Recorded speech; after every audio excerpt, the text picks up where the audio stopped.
आज मेरी शादी थी। हर लड़की की अपनी शादी को लेकर कुछ सपने होते हैं। वो अपने अरमान अपनी शादी के लिए बचा कर रखती है। लेकिन मेरी शादी जो हुई थी वह दूसरी शादियों से जरा अलग थी। ये शादी कम और एक सौदा ज़्यादा थी। मेरी मजबूरियों को सौदा। मैं विदा होकर अपने ससुराल आ गई। मेरे ससुराल में सिर्फ मेरा पति और मेरे ससुर ही थे। मेरा स्वागत करने के लिए वहाँ पर कोई नहीं था। मुझे सीधा मेरे पति के कमरे में पहुँचा दिया गया। मैं दुल्हन बनी बेटी थी। सादा से जोड़ा पहनी आने वाले वक्त के डर की वजह से मेरा दिल तेज तेज धड़क रहा था और हाथों पर बार बार पसीना आ रहा था।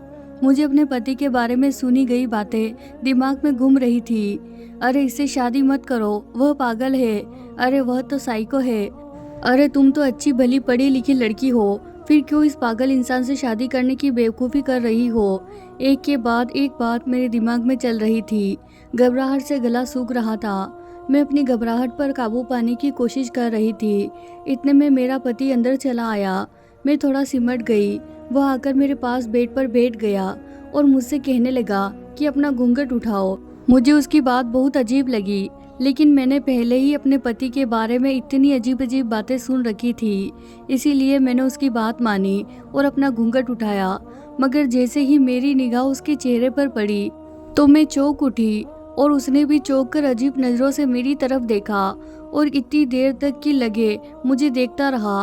और न जाने उसे क्या हुआ, वह एकदम से उठकर अपने कमरे के टेरिस पर चला गया। मेरा नाम रूहानी है और मैं गरीब घराने से संबंध रखती हूँ। घर में मेरे अलावा माँ, पिताजी और एक छोटा भाई भी है। भाई भी छोटा था और गवर्नमेंट स्कूल में पढ़ रहा था, जबकि मैं इंटर करके दिल्ली की एक मशहूर यूनिवर्सिटी में स्कॉलरशिप पर पढ़ रही थी। यहाँ पर मेरी जैसी लड़कियाँ बहुत कम थी जो गरीब फैमिली से हो। यहाँ पर अच्छे अच्छे अमीर घरों की लड़के और लड़कियाँ पढ़ने आती थी। इसीलिए मैं शुरू से ही अपने आप में ही मगन रहती थी। मेरे कॉलेज में भी किसी से दोस्ती नहीं थी और अब यूनिवर्सिटी में भी मैं किसी से दोस्ती नहीं कर पाई।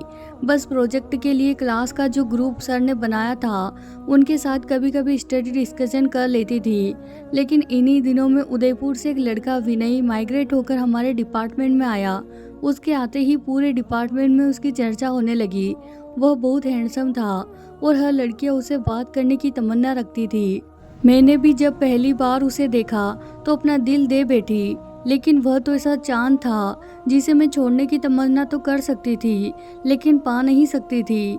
मेरे साथ ऐसा पहली बार हुआ था, लेकिन मैं फीलिंग्स को दिल ही दिल में दबाए रखा और कभी किसी पर जाहिर नहीं होने दिया। क्लास में जब अपने ग्रुप बने तो विनय मेरे स्कूल में शामिल हो गया। अक्सर यह होने लगा कि हमारी बातचीत पढ़ाई के सिलसिले में होने लगी। कभी कभार विनय मेरे नोट्स भी बना देता।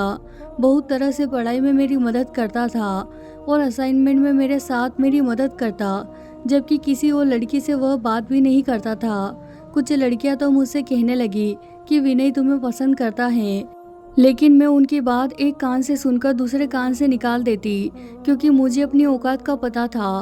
बेशक मैं बहुत खूबसूरत थी, लेकिन मेरा स्टेटस विनय के स्टेटस के साथ मैच नहीं करता था और वह कोई पागल था जो इतनी अच्छी लड़कियों को छोड़कर मुझे पसंद करता। वह मुल्क की हाई प्रोफेशनल फैमिली से ताल्लुक़ रखता था और मैं एक निकले तबके से ताल्लुक़ रखती थी जिसका बाप सब्जी बेचता था। यूनिवर्सिटी का पहला वक्त कैसे गुजरा कुछ खबर ही ना हुई।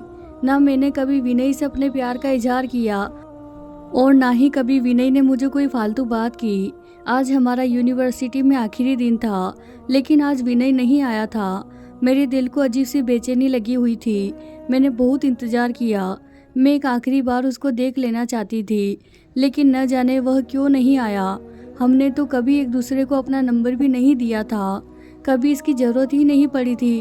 और आज आखिरी दिन वह ना आ सका तो मैं बुझे दिल के साथ यूनिवर्सिटी से घर आई। मेरा आखिरी दिन बहुत बड़ा गुजरा था। कुछ दिन तो यूनिवर्सिटी के थकान उतारने में ही गुजर गया, लेकिन फिर यूनिवर्सिटी छोड़ने के कुछ समय बाद ज़िंदगी ने ऐसा पलटा खाया कि मैं दंग रह गई। पिताजी को अचानक काम के दौरान हार्ट अटैक हुआ और वह कई दिनों तक अस्पताल में दाखिल रहे। काम तो बंद हुआ ही, साथ ही साथ टेस्ट के दौरान पता चला कि पिताजी के वॉल्व बंद है और दिल की मेजर सर्जरी करवानी पड़ेगी। हमारी इतनी हैसियत नहीं थी कि इतना महंगा इलाज अफोर्ड कर सकते। वक्ती तौर पर सरकारी अस्पताल से इलाज करवा के पिताजी घर तो आ गए, लेकिन डॉक्टर ने सख्ती से उन्हें आराम करने को कहा। पिताजी अब ज़्यादातर घर पर ही रहते थे। वह बहुत कोशिश करते कि काम पर जाए, लेकिन मैं उन्हें मना करती और काम पर जाने नहीं देती। एक दिन चोरी से वह काम पर चले गए तो तबीयत ज़्यादा खराब हो गई, तो पिताजी भी खुद ही कहने लगे कि अब जब तक ठीक नहीं हो जाता तब तक नहीं जाऊंगा। लेकिन फिर ऐसा कब तक चलता। घर में मौजूद जितना भी राशन था वह ख़त्म होने को आ गया। जितने जमा पूंजी थी वह भी थोड़ी थोड़ी करके लगने लग गई। हमने घर भी बदल लिया, एक कम किराए पर छोटा घर ले लिया। हमारे घर का हाल देखकर मैं खुद परेशान हो जाती। भाई तो अभी बहुत छोटा था, इसीलिए सवाल ही पैदा नहीं होता था कि वह काम करेगा। लेकिन फिर मुझे ही बाहर काम पर निकलना पड़ा। पहले तो पिताजी की ही सब्जी की रेडी निकाल के घर के बाहर लगा ली। प्रतिदिन सुबह मम्मी के साथ जाकर मंडी से ताज़ा सब्जी ले आई और घर के बाहर रखकर बेच देती। लेकिन इसमें इतने पैसे नहीं बचते थे कि हमारी रोज़ के खर्चे पूरे हो जाते, और पिताजी के इलाज के लिए पैसे कहाँ से आते। इसीलिए मैंने एक फ़ैसला किया और माँ को इस बारे में बताया। माँ ने मुझे बहुत मना किया, लेकिन मैं अपनी बात पर अड़ी रही और मैंने पिताजी से इजाज़त ले ली। इजाज़त देते हुए पिताजी का दिल भी बहुत भारी हो रहा था, क्योंकि उन्होंने मेरे लिए कुछ और ही सपने देखे थे और अब एकदम हालात के पलटी की वजह से वह सब अधूरे रह गए थे। पिताजी की परमिशन मिलते ही मैं अगले दिन अलग अलग जगह पर नौकरी के लिए अप्लाई करना शुरू कर दिया। अखबार मंगवाया, उसमें नौकरियों के ऐड देखकर बहुत जगह पर अप्लाई किया, लेकिन पूरा 1 महीना मैं नौकरी के लिए अप्लाई करती रही और मुझे कहीं भी नौकरी नहीं मिली। इंटरव्यू के कॉल आई, मैं इंटरव्यू देने जाती, लेकिन ऐसा लगता था जैसे वहाँ पर पहले से ही नौकरी के लिए सिलेक्शन हो गया हो और यह इंटरव्यू बस एक फॉर्मेलिटी हो। लेकिन फिर इन दिनों में एक जगह पर नौकरी लग गई, पर सैलरी बहुत ज़्यादा नहीं थी, लेकिन अच्छी थी। हम खुशी से खाते। फिर मैंने फ़ौरन ज्वाइन कर लिया कि मुझे ज्वाइन किए हुए कुछ ही दिन गुजरे थे। एक दिन बॉस ने मुझे अपने कमरे में बुलवाया और कहने लगे, मिस रूहानी, जितना आप अच्छा काम करते हैं उसके हिसाब से आपकी सैलरी और पोस्ट कुछ कम नहीं है क्या? बॉस ने मुझसे सवाल किया तो मैं थोड़ा गड़बड़ा गई कि हाँ बोलूँ या ना, लेकिन फिर हिम्मत जमा करते हुए मैंने हाँ कह दिया और वह कुछ देर मुझे गहरी नज़रों से देखते रहे। मुझे उलझन होने लगी, लेकिन फिर वह कहने लगे, आपकी सैलरी और पोस्ट बढ़ सकती है, लेकिन अगर आप मुझे खुश करें तो। उसने कहा तो मुझे उलझन भरी नज़रों से उनकी तरफ देखा और पूछा, कैसे? तो वो हंसते हुए कहने लगे, तुम्हारी नज़रों से। मैंने उनकी तरफ देखा और पूछा, कैसे? पर वह बड़ी कमीनी से हंसते हुए कहने लगे, मिस रूहानी, अब आप समझदार हैं, समझ सकती है। इसके लिए आपको बस मुझे खुश करना होगा। बॉस की बात सुनकर तो मेरे तन बदन में आग लग गई।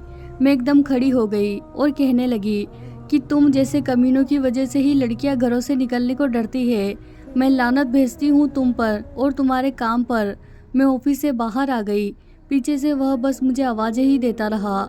मेरी आंखों से आंसू बह रहे थे। मुझे अपने आप इतना लाचार और बेमोल लग रहा था कि दुनिया मजबूर और लाचार लोगों की नहीं थी। मैं कितनी देर इसी तरह बेमकसद सड़क किनारे चलती रही, लेकिन आखिर कब तक? घर तो जाना ही था। घर पहुंचकर माँ ने मेरा परेशान चेहरा देखा तो पूछने लगी, क्या हुआ रूहानी, तुम इतनी परेशान क्यों हो? माँ के पूछने की देर थी कि मैं फूट फूट कर रोने लगी और माँ को सारी बात सच सच बता दी। माँ ने मुझे गले से लगा लिया। वह कहने लगी, बेटा, अब तुम घर से बाहर निकली हो तो तुम्हें इस तरह के बहुत से भेड़ियों से लड़ना होगा। ऐसे बहुत से दरिंदे तुम्हारे रास्ते में आएंगे, लेकिन तुम्हें हिम्मत से काम लेना होगा। माँ ने मुझे बहुत समझाया, पर मैं काफ़ी हद तक परेशान हो गई थी। अगले दिन मैं हिम्मत और हौसले से एक नई जॉब देखने लगी और जल्दी किस्मत से मुझे एक एंटरप्राइजेज में नौकरी मिल गई। ये नौकरी पहले वाली नौकरी से बहुत अच्छी थी और पिक एंड ड्रॉप की सुविधा भी थी। मुझे काफ़ी आसानी हो गई थी। यहाँ पर काम करते हुए मुझे 3 महीने हो गए थे। यहाँ का माहौल बहुत अच्छा था। मैंने आज तक सिर्फ अपनी कंपनी हेड को ही देखा था। हालांकि ऑफिस में बॉस के बेटे की बहुत बातें होती थी। कोई उसे पागल कहता था, कोई दीवाना कहता था, कोई साइको कहता था, लेकिन मैंने कभी आज तक उसे नहीं देखा। शायद वो ऑफिस आता ही नहीं था। मैं भी अपने काम से काम रखती थी, लेकिन फिर इन्हीं दिनों बॉस ने वर्कर्स की एक अर्जेंट मीटिंग बुलवाई और उनकी तरफ से एक अजीब ऐलान सुनने में आया। बॉस ने कहा था कि जो भी लड़की मेरे बेटे के साथ शादी करेगी और उसके साथ पूरे 24 घंटे गुजारेगी तो मैं उसे बहुत बड़ी इनाम के तौर पर दूंगा। मुझे बॉस की बात अच्छी नहीं लगी। न जाने उनके बेटे में क्या मसला था कि बॉस ने इस तरह का ऐलान किया था।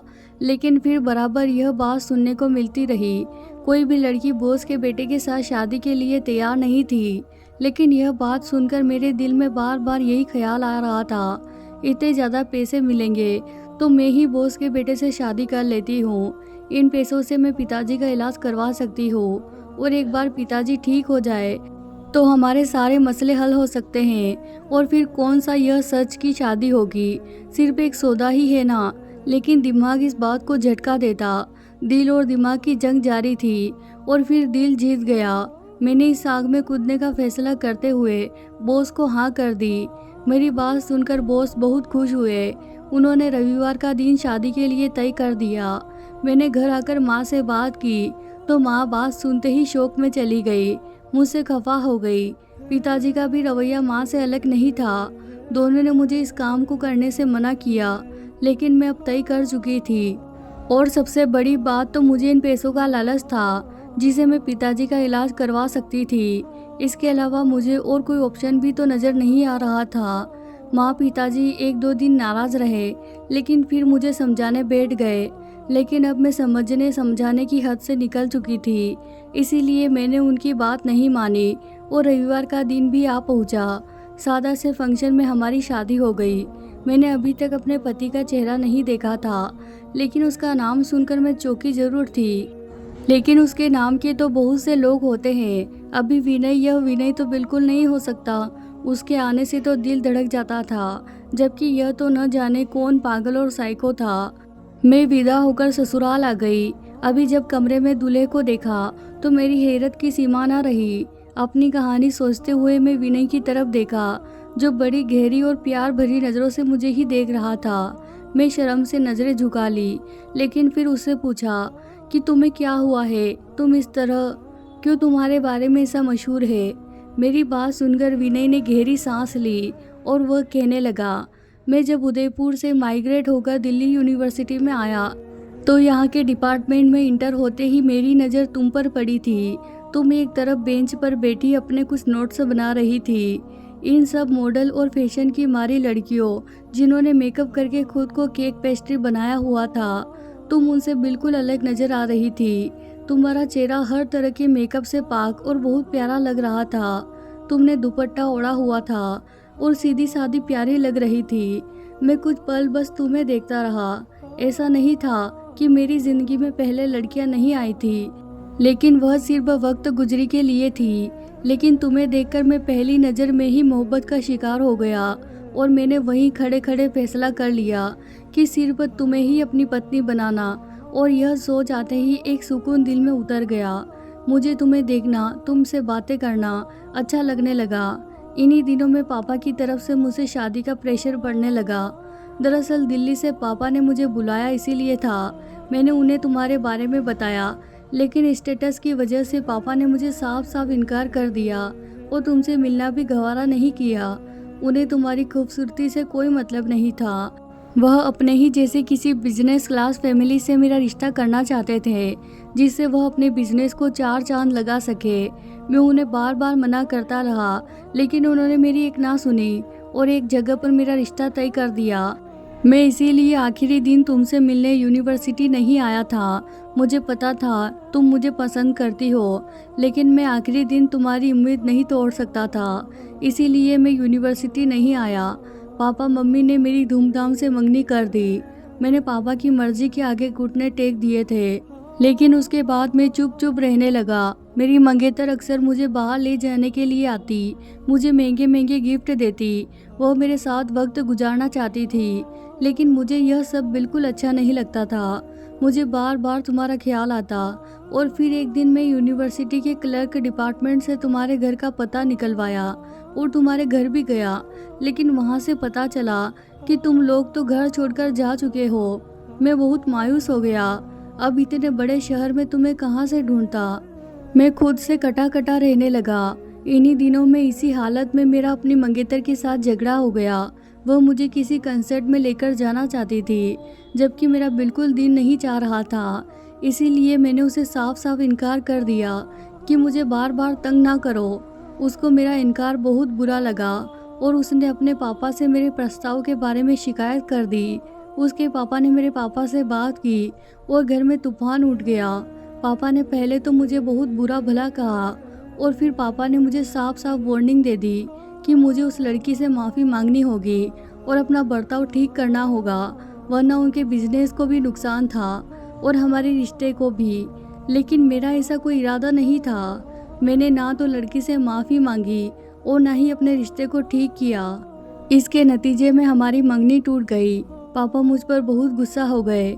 फिर पापा ने एक और जगह पर मेरा रिश्ता पक्का कर दिया और मुझे उस लड़की से मिलने जुलने के लिए बहुत कुछ समझा दिया। पापा चाहते थे कि हम एक दूसरे को समझ जाए और फिर जल्दी वह हमारी शादी पक्की कर दे। लेकिन मैं भी सिर्फ घर पर ही पड़ा रहता।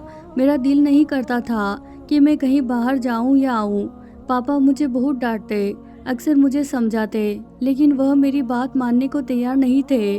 कुछ वक्त बाद पापा को भी मेरी चिंता होने लगी थी। वो मुझे वक्त देते और मेरे साथ खाना खाते, लेकिन मुझे अब उनका साथ नहीं चाहिए था। जब मुझे उनकी ज़रूरत थी तब तो बिजनेस जमाने की फिक्र में लगे रहते थे। मेरा यह रिश्ता भी ख़त्म हो गया था। मैंने पापा को साफ साफ मना कर दिया था, अभी मेरे लिए कोई रिश्ता ना देखे, ना ही मुझे अभी शादी करनी है। मुझे कुछ वक्त दे। पापा भी शायद अब इस बात को समझ गए थे, इसीलिए उन्होंने मुझे संभालने के लिए वक्त दिया। कुछ दिन इसी तरह से गुजर गए। पापा के इकलौते बेटे को दुनिया से अलग अलग और दुनिया से कटते देखते हुए उन्हें अच्छा नहीं लगता था। अक्सर वह मेरे दोस्तों को कॉल करके बहाने से घर बुला लेते ताकि मैं खुश रहूं, लेकिन मैं वक्ती तौर पर तो बहल जाता और फिर बाद में इस हालत का शिकार हो जाता। कुछ दिन बाद बाबा मुझसे कहने लगे कि तुम उस लड़की को ढूंढ लो। अगर तुम 1 महीने के अंदर उसे ढूंढने में कामयाब हो गए तो मैं तुम्हारी शादी उससे करवा दूंगा, वरना फिर तुम्हें मेरी बताई हुई लड़की से शादी करनी पड़ेगी। पापा की शर्त मानकर मैंने तुम्हें बहुत ढूंढा, तुम्हारे पुराने मोहल्ले भी गया, वहाँ से तुम्हारा नया पता लिया, लेकिन उन्होंने जो पता दिया वह गलत था। तुम्हारे बारे में मुझे कुछ पता नहीं था। 1 महीना कैसे गुजर गया मुझे कुछ पता नहीं चला।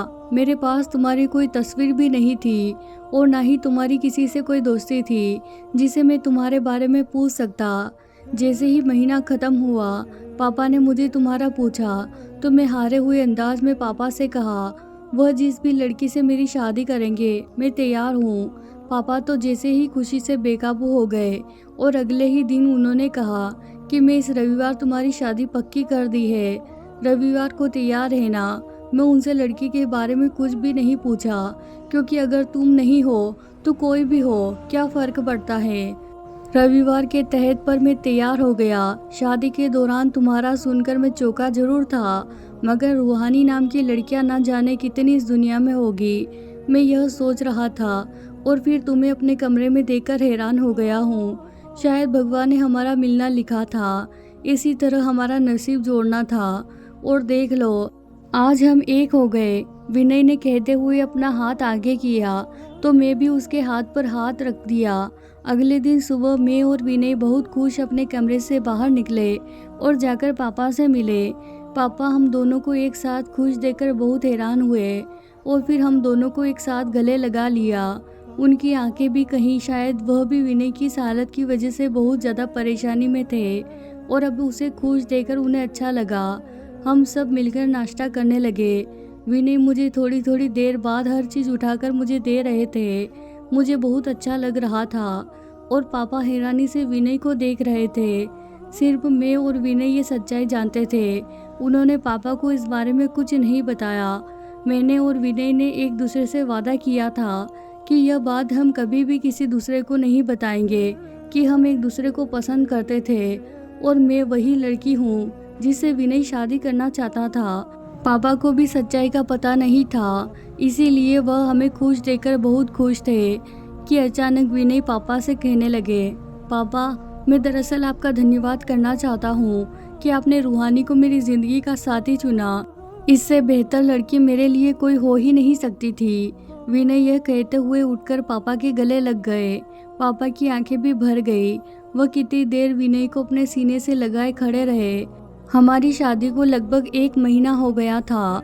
यूं ही बैठे बैठे मुझे विनय की माँ का ख्याल आया तो मैंने उससे पूछ लिया, विनय आपकी मामा कहाँ है?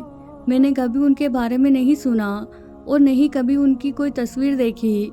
यहाँ तक कि मुझे पूरे घर में उनकी तस्वीर भी नज़र नहीं आई। जबकि आपके बचपन की तस्वीर और पापा के अलग अलग शहर की तस्वीर घर में जगह जगह लगी हुई है। मेरी बात सुनकर विनय बोला, मेरी मम्मी पापा की शादी नहीं थी, बल्कि वह दोनों परिवार का कारोबार बढ़ाने और एक दूसरे को स्टेज ऊंचा करने का एक सौदा था। इसे इन दोनों ने मंजूर की और एक दूसरे को अपना लिया। मम्मी अपने सोशल लाइफ में ज़्यादातर बिजी रहती थी। वह क्लब जाती, पार्टी करती रहती और पापा हर वक्त अपने बिजनेस को 2-2 4 करने में लगे रहते। दोनों का रिश्ता तो था, लेकिन वह दोनों एक दूसरे के साथ नहीं थे।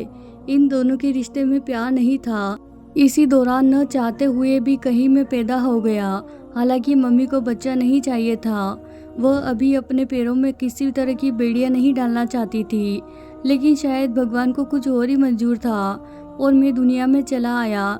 फिर पैदा होने के कुछ दिन तक मम्मी पापा आपस में मूड अच्छा रहा, लेकिन फिर उनके बीच वही दोबारा झगड़ा शुरू होने लगा।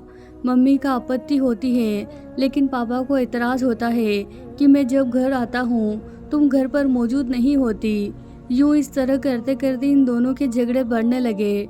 मैं उस समय 8 साल का हो चुका था। उन्हीं दिनों में मम्मी का अफेयर सुनने में आया। मम्मी अपने से कम उम्र लड़के के साथ अक्सर दिखाई देने लगी थी। पापा को वैसे तो बिजनेस से फुर्सत नहीं थी, लेकिन उन्हें कोई ना कोई मिलने वाला मम्मी के बारे में बता देता। जब भी पापा को ऐसा कुछ पता चलता तो वो नशे में धूत होकर घर से आते और मम्मी को गंदी गंदी गालियाँ देते थे।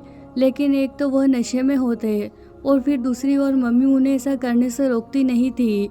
और फिर एक दिन मम्मी ने तलाक केस कर दिया। पापा को जैसे ही नोटिस मिला वह भागकर मम्मी के पास चले गए और मम्मी की मिन्नतें करने लगे, क्योंकि बिजनेस में 50% की शेयर होल्डर मम्मी थी और अगर मम्मी उनके स्थान से निकल जाती तो इसका मतलब था कि आधा बिजनेस उनके हाथ से चला जाता। पापा ने मम्मी को मनाने की बहुत कोशिश की, लेकिन मम्मी अपनी बात पर डटी रही। उनके ऊपर नए नए इश्क का भूत सवार था। वो पापा से तलाक लेकर दूसरी शादी करना चाहती थी। मम्मी को पता था कि पापा उन्हें आसानी से तलाक नहीं देंगे, इसीलिए उन्होंने अदालत में केस कर दिया। पापा ने भी अपनी तरफ से बहुत तगड़ा वकील किया, लेकिन मम्मी का वकील जीत गया और अदालत की तरफ से मम्मी को तलाक मिल गई। साथ साथ पापा को मम्मी के 50% शेयर वापस करने पड़े। तो पापा को बहुत बड़ा झटका लगा था और बहुत वक्त लगा उनको ये बिजनेस दोबारा अपने पैरों पर खड़ा करने में। पापा को मम्मी से बहुत मोहब्बत थी या क्या था, पर उन्होंने दोबारा शादी नहीं की।